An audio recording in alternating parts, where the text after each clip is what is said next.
पिछले वर्णन में हमने सुना कि जीव परमात्मा का अंश होने के बाद भी दुखमय जीवन क्यों व्यतीत कर रहा है।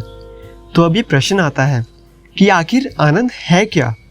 आयु की स्वर्णिम व उन्माद युक्त घड़ियों में यौवन, मस्ती में भर देने वाली पुष्पों की सुंदरता एवं सुगंध, प्रातः काल के सुखद आगमन का प्रतीक भोर का तारा, ऋतुओं में रंग भरने वाला बसंत, रात्रि की शोभा को बढ़ाने वाला चांद, ये सब अपने अपने विभागों में आनंद के प्रदाता हैं।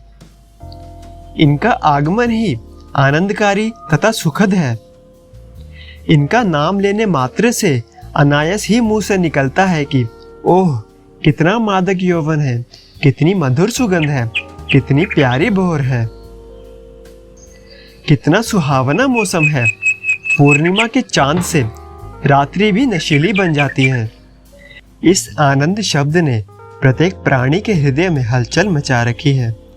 इसी जीवन के आनंद को प्राप्त करने के लिए प्रत्येक प्राणी लालायित रहता है।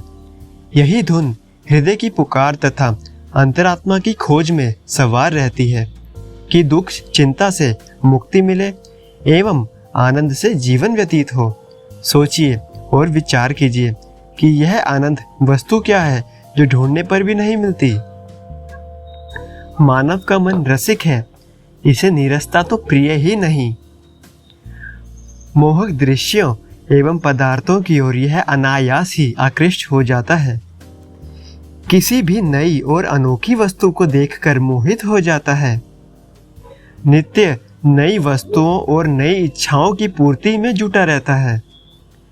5 ज्ञानेंद्रियां तथा 5 कर्मेंद्रियां एवं मन के वशीभूत होकर यह सर्वदा किसी न किसी रस में लीन रहता है।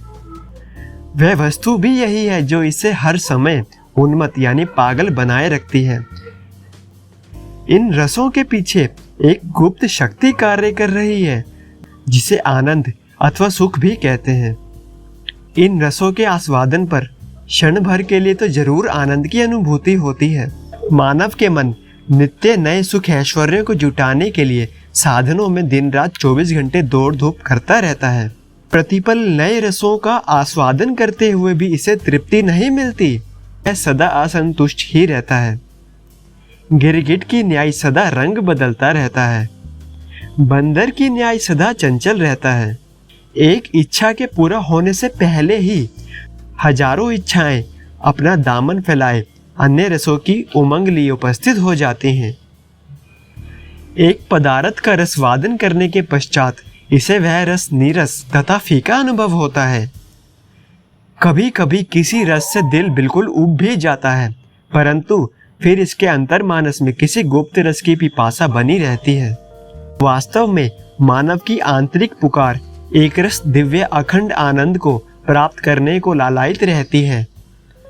उसी की खोज तथा उकंठिता इसमें बनी रहती है।